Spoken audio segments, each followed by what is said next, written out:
Hi, Grace Bible family. I just family. Yay! Can you say welcome to the Grace Shepherd's Memo?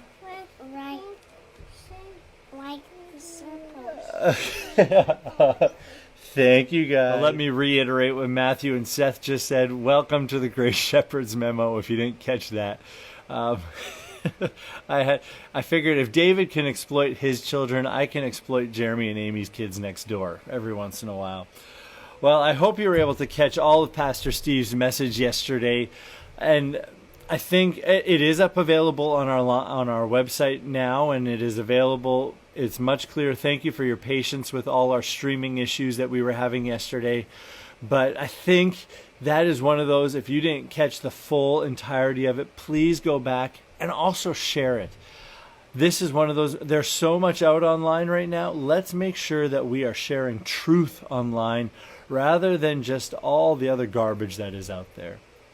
Well, I know that this is becoming more and more increasingly difficult for a lot of you as we are seeing things just not lightening up as much as we want to, and the struggle is getting real. There's a depression that sometimes is setting in. There's people who are struggling with loneliness. There are people struggling in just so many difficult ways. And I just want you to know, first of all, you're not alone. We are all in that together. Reach out to your friends and family. Make sure that they are taken care of. Reach out to those that you don't know as well, even, and make sure that they are taken care of. Let's be the body of Christ to each other. But also, may you find comfort in the Scriptures. There is a vast resource available to you that I pray you are taking advantage of every waking moment that you have. I was thinking this morning of Psalm 126, and it focuses on the tearful labors of pilgrims and as they're facing hardship. And I think we can sympathize with that. But the theme is these troubled travelers turning to God for a joyful outcome in all of their tears. The first three verses kind of focus on the past and present. It says, when the Lord restored the fortunes of Zion, we were like those who dream. Then our mouths were filled with laughter and our tongues with shouts of joy. Then they said among the nations, the Lord has done great things for them. The Lord has done great things for us. We are glad. The Lord has done great things. What are the great things He has done for us? Even in our times of difficulty, there are great things He has done. Let us count our blessings. The central focus of this entire psalm in Hebrew poetry, it kind of comes to on one side, it hits its central point and then comes back down so that everything is focused at the top here. And the central part of this entire psalm, this Hebrew poetry, is the line, we are glad. Even in our tearful labors, we are glad.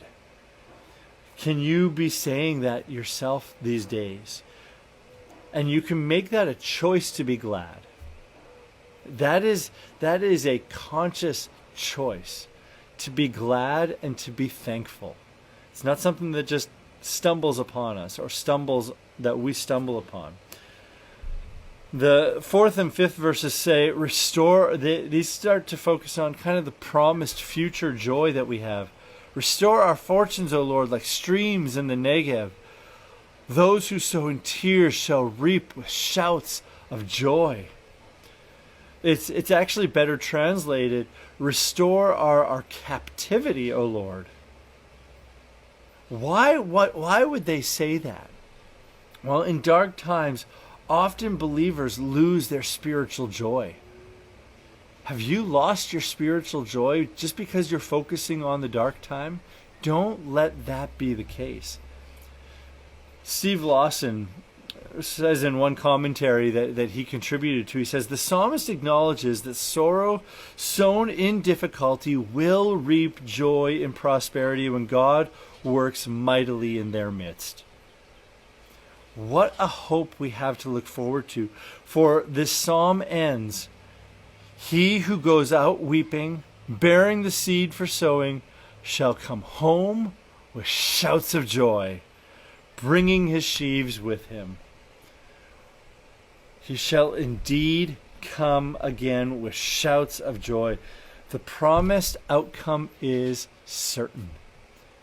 So reap in joy during these times. Yes, toil, work, struggle through these times, but know that your labor is not in vain.